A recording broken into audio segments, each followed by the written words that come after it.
터져가지고. 안녕하세요. 오랜만에 찍으려니까 조금 어색하네요. 그러게요. 말이 안 나와요. 오늘 주제는 뭘까요? 오늘 주제는요, 그 코딩 테스트를 보기 전에 어떻게 하면 좋을지. 준비를 좀 어떻게 해야 될지 미리에 예. 대해서. 네. 되게 이제 코딩 테스트를 볼 때 그 현장에서 보는 경우가 있고, 그리고 집에서 온라인으로 보는 경우가 있죠. 그런데 이제 대개는 뭐 예선 같은 경우가 이제 온라인으로 보는 경우들이 있고, 본선은 이제 현장에서 이제 보는 경우들일 거예요. 그런데 예선이든 본선이든 우선은 코딩 테스트 문제들을 많이 접하고 풀어보는 연습이 중요합니다. 그래서 예를 들어 이 문제가 나오면은 이 문제가 어느 영역의 문제에 속하는지, 예를 들어 구현에 속하는지 아니면은 뭐 알고리즘 쪽에 속하는지, 알고리즘 중에서도 어느 알고리즘에 속하는지 이런 게 파악이 돼야 중요하다고 할 수 있는 거죠. 그런데 우선 선생님 같은 경우에는 코딩 테스트를 볼 때 이런 방법을 추천해 드려요. 우선 그런 연습이 가장 중요하다라는 거를 말씀드릴 수 있을 것 같고요. 그리고 문제가 나왔을 때 문제를 처음부터 읽는 게 아니에요. 문제를 처음부터 읽으면은 다시 또 테스트 케이스를 보고 예시를 본 다음에 출력 화면을 본 다음에 다시 또 돌아가게 되거든요. 그렇기 때문에 출력 예시, 뭐 입력 예시 이쪽을 먼저 살펴보고 나서 문제를 읽기 시작하는 방법을 추천해 드릴 수 있을 것 같아요. 좋은 방법이네요. 예. 이거는 선생님이 예전에 국어 수능 가르칠 때도 이 문제를 먼저 읽고서 지문을 보라고 했거든요. 그거랑 같은 원리라고 생각하시면 될 것 같아요. 어차피 돌아가게 될 거 먼저 우리가 이 테스트 케이스 예시를 살펴보고, 아 이게 어떻게 해서 이렇게 출력이 되는 거구나를 한번 궁금해한 상태로 그 문제의 지문을 읽어나가기 시작하면은 되게 집중해서 어떤 부분에 초점을 맞춰서 봐야 될지를 머릿속에 그릴 수가 있거든요. 물론 이것도 앞서 말했듯이 그 문제를 많이 풀어본 상태에서 해야 효과가 있어요. 문제를 많이 풀어보지 않은 상태에서는 아무리 뭐 예시를 먼저 본다 한들 그렇게 큰 효과는 없을 거예요. 어떻게 해야 진행되는지는 감이 잘 안 오기 때문에. 네, 그렇죠. 그렇기 때문에 여러분들이 그 문제를 딱 살펴봤을 때 그 지문부터 읽는 것이 아니라 예시 입력, 출력, 예시 출력 이 부분을 먼저 살펴보고 나서 초점을 어디다가 둘지, 그리고 변수를 몇 개를 생성을 해야 될지, 때로는 배열을 생성해야 될지 뭐 등등을 이제 생각해 볼 수가 있는 거죠. 예. 혹시 재진쌤이 생각하는 팁 같은 게 있을까요?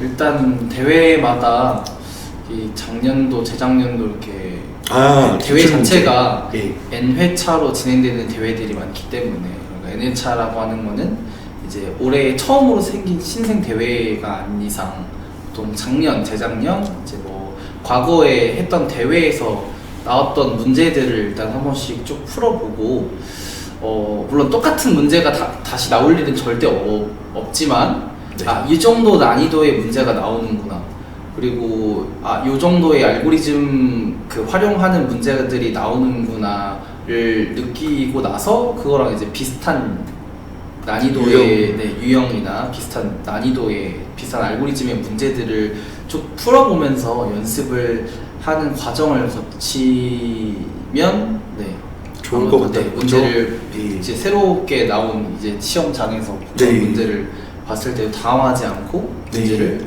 풀어볼 수 있겠죠. 아직 시험을 치러보지 않은 친구들은 이거 혹시 제출을 한 번만 할 수 있나요? 이렇게 물어보는 경우들이 있더라고요. 그런데 대개는 자기가 작성한 코드를 여러 번 제출할 수가 있어요. 그리고 그 자리에서 이게 맞았는지 틀렸는지를 알 수 있는 경우들이 많아요. 그렇기 때문에 시험이 끝나도 아 내가 몇 점 맞았구나 이렇게 파악이 되는 경우들이 많거든요. 예를 들어 정보올림피아드도 이 내가 작성한 코드를 딱 한 번만 제출해서 이렇게 채점하는 그런 게 아니라요. 이렇게 해봐서 틀렸으면은 다시 또 작성을 해가지고서 제출하고 해서 맞을 때까지 제출하는 그런 프로세스를 띠고 있어요. 되게 대회들이. 그래서 꼭 막 철자 하나라도 막 틀려가지고서 막 에러가 떠서 저는 여기서 막 한 번만에 끝나면 어떡하죠? 이렇게 물어보지 않더라도 그런 걱정은 안 하셔도 된다라는 말씀을 드리고 싶어요. 예. 시험 볼 때 서브태스크 항목을 잘 보는 것도 전략 중에 하나라고 할 수 있을 것 같은데, 예를 들어서 굉장히 그 서브태스크가 점수가 이렇게 나뉘어져 있는데 그쵸. 네. 맞아요. 예. 그렇기 때문에 예를 들어서 33점. 33점을 맞을 수 있는 코드는 굉장히 쉽게 짤 수 있는 반면에 나머지 이제 77점을 획득하는 코드가 되게 어렵게 짜여진다고 한다면, 예를 들어서 내가 이 문제에 시간을 너무 많이 쓰지 않고 다음 문제에 좀 더 시간을 쓸 수 있게끔 이 점수에서는 이 점수만 가져가고 이 이후에 문제 푸는데 시간을, 왜냐하면 시간 자체가 맞아요. 무한정으로 주어지는 게 아니고 네. 제한 시간이라는 게 있기 때문에 서브태스크를 잘 확인하고 내가 요 정도 점수, 이 점수를 획득하기 위해서 요 정도만 시간을 쓰고 나머지에다가 시간을 더 써야겠다, 이렇게 전략적으로 할 수도 있어요. 맞아요. 이 시간 분배가 정말 중요한데요. 지금 한 문제를 가지고서 뭐 서브태스크도 이제 있었지만, 만약에 이 한 문제를 어느 문제를 푸는데 나는 감이 하나도 안 잡혀. 난 이거에 대해서 아무리 노력해도 안 될 것 같아 라는 게 이게 느껴질 때가 있어요. 분명히. 난이도가 이 난이도가 너무 어렵고 했는데 이거 서브태스크 1도 못할 것 같아, 이런 감이 오는 게 있거든요. 이럴 때는 제가 학생들한테 얘기를 하죠. 이거 가지고서 아무리 연구해도 맞추지 못할 거는 못 맞춘다. 방법 자체를 모르는 경우가 보통 되게 알고리즘 문제들이 때문에. 그렇죠. 네. 예, 접해보지 않은 알고리즘을 가지고 그 상황에서 내가 뭐 갑자기 각성해가지고서 알고리즘을 새롭게 발견하거나 착안해낼 수는 없는 거거든요. 예, 이거는 정말 있을 수 없는 일. 그렇기 때문에 문제가 되게 한 문제에서 끝나지가 않고 여러 문제가 나오기 때문에 이 한 문제를 가지고 주구장창 그 문제만 매달리지 않아도 된다라는 거를 말씀드리고 싶어요. 때로는 앞에 있는 문제가 정말 어렵고 뒤에 있는 문제가 쉬울 때도 있어요. 예, 그렇기 때문에 꼭 물론 이제 대개의 경우는 앞에 문제가 쉬우면서 이제 차근차근 어려워지는 순서로 가는 게 일반적이기는 한데, 그렇지 않고 때로는 내가 공부했던 데가 뒤에 있을 수도 있는 거잖아요. 그렇기 때문에 우리가 모르는 문제가 나왔을 경우에는 이거에 대해서 미련 없이 과감히 다른 문제로도 넘어갈 수 있는 그런 여유까지는 아니더라도 그런 지혜를 조금, 시간 관리의 지혜를 발휘할 수 있다고 한다면은, 그래도 시간 관리를 안 하는 친구들보다는 높은 점수를 맞을 수 있을 가능성이 높다는 거죠. 예.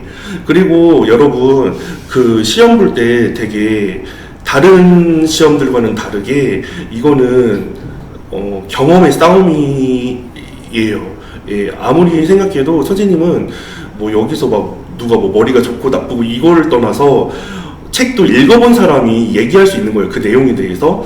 이 알고리즘에 대해서 충분히 고민하고 연습하고 문제도 풀어보고 했던 친구들이 그 알고리즘에 대한 응용 문제를 그래도 씨름해서 풀 수가 있는 거지, 아무것도 노베이스인 상태로, 보지도 않은 상태로 그렇게 막 나는 그냥 오늘은 뭐 100점 맞을 것 같아요, 이런 기분에 취해가지고서 시험에 덤벼들었다가는 절대 안 된다는 거죠. 충분한 연습이 확실히 필요합니다. 네, 맞아요. 충분한 연습. 그 충분하다는 연습이라는 게 뭐냐면은 한 문제를, 그러니까 우리가 풀었던 문제다 하더라도 이걸 고민하지 않고 이 문제 이렇게 풀어서 이게 머릿속에 그려질 수 있어야 돼요. 그런 정도로, 적어도 그 정도는 있어야 다음 문제가 비슷한 유형이 나왔을 때도 이거 이런 식으로 풀면 됐었어, 이런 게 있어야 돼요, 머릿속에. 그렇지 않고 이거 뭐 감도 못 잡겠고 막 이래버리면은 시간이 오래 지체되고 대개는 못 푸는 문제들일 경우가 많다는 점을 끝으로 오늘은 여기서 방송을 마치도록 하겠습니다, 여러분. 네, 안녕. 안녕.